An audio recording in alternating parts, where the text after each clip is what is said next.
The government tried to take my truck without charging me any crimes. I wasn't even in my truck. They took my truck, kept it for 8 months, and I was just without a vehicle.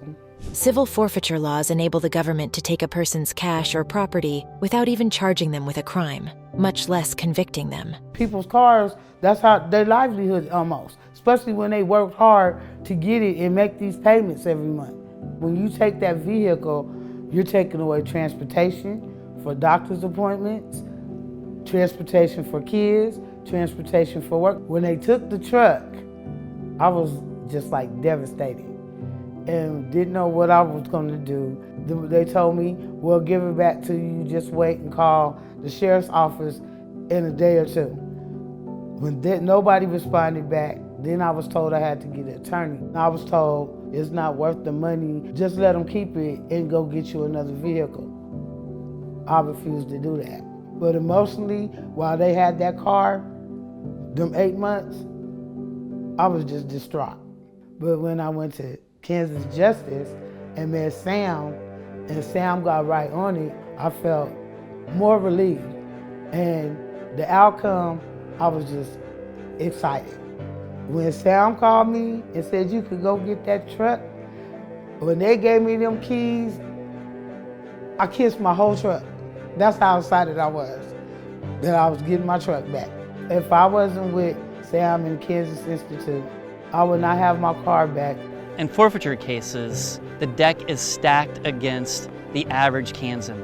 Most people do not get their cars back. Most people simply give up and they don't push back against the forfeiture case.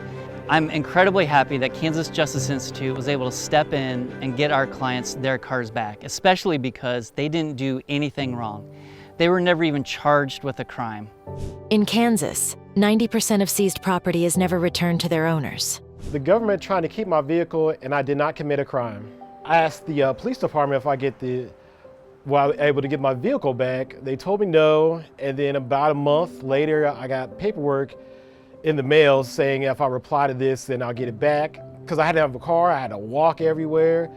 If I had to do something a little bit farther, I had to take Ubers, so that was hundreds and hundreds of dollars. And they had the car over 6 months, I'm not sure, but I thought for sure I was never gonna see the vehicle again. And then I'm still paying on it, so they were gonna take my vehicle and I still had to pay, monthly payments on it. They made the process really, really difficult because again, I'm not a lawyer, so I didn't understand how they could just keep the vehicle when I didn't do any crime. Regular people don't have the means or the resources really to fight for themselves and to get the proper representation that they need. If it wasn't been for Sam, I don't know where I'd be. I know for sure they probably would have kept the vehicle. But just the amount of money it would have took to hire a lawyer, retain a lawyer, just the back and forth, it would have been thousands of dollars. Thank God Sam was able to, and his legal team, to step in and to help me with the situation. So when I got it back, I was very, very happy to get the vehicle back. But to my surprise, the window was still broken, but I'm still grateful to have the vehicle back. It's daunting and scary for most Kansans to step foot into a courtroom and fight back against a forfeiture case. And that's why Kansas Justice Institute exists. We're gonna be there with our clients throughout the entire process, fighting to get back their car, their cash, and their property.